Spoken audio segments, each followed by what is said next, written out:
যদি না খেরি আলেম হইব বাড়ি বাড়ি, কোরআন হাদিস পড়বে তারা নিজেরা মানবে না। ঘন ঘন মসজিদ হবে কিয়ামতের নিশানা রে, ঘন ঘন মসজিদ হবে কিয়ামতের নিশানা। জোরে জোরে কোন কথা ঠিক কি? এবার আপনারা বলেন তো, মসজিদ বাড়ছে না কমছে? মাদ্রাসা বাড়ছে না কমছে? হুজুর বাড়ছে না কমছে? গুতাগুতি বাড়ছে না কমছে? একজনকে চোক্কা টুপি, আরেকজনকে ফাটা টুপি, আরেকজনকে গোল টুপি, আরেকজনকে উষা টুপি।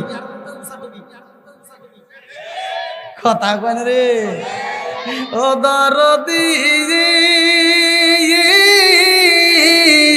ভাই রাখবে না পায়ের ইমান, একই মায়ের দুই সন্তান, কেহ ভাইজান কারো দিকে ফিরে চাইব না। আপন মায়ের পেটের ভাই বিপদে পড়ে, আর এক ভাই ফিরেও তাকায় না। এরকম ভাই আছে না নাই? কোনকার নেতা খেতার জন্য রাস্তায় নামে জীবন দেয়, এরকম পাগল ছাগল আছে না নাই?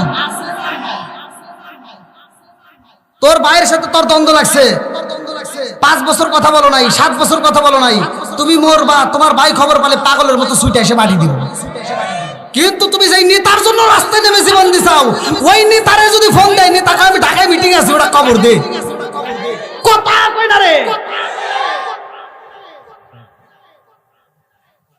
হ্যাঁ, আপনারা মনে রাগ করতেছেন ভাই?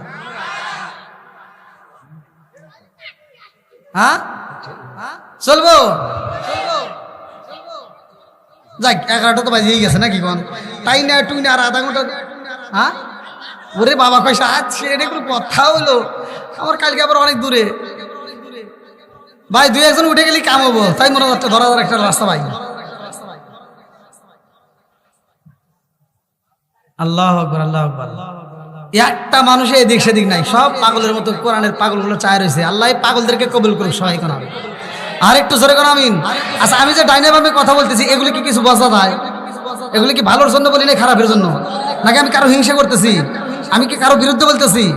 এরপরে একদল লোক বলবো হুজুর খালি হিংসার মূলক কথা হয়ে গেছে। আছে না নাই? আমার কথাটা কে কি বললো এটা দেখার টাইম না, আমার যেটা বলার দরকার সেটা বলতেই হবে। যে সন্তান বাপ মায়ের ভাত দেয় না, ওই সন্তানের দাওয়াত আমরা চাই না। কথা ঠিক কিনা? বর্তমান সময়ের ভিতর দেখবেন এক জাতের দল, এক জাতের কিছু লোক আছে যারা বাপ মায়ের বাচ্চা থাকতে ভাত দেয় না, মরে গেলে গরু জবাই করে সারা গ্রামের মানুষকে দাওয়াত দিয়ে খাওয়ায়। আর কিছু হুজুর আছে ওই দাওয়াতে যা ডুব করে করে খায়। কথা বল না কে? ওই হুজুর প্রতিবাদ করে না, ওই যদি ওই প্রতিবাদ করতো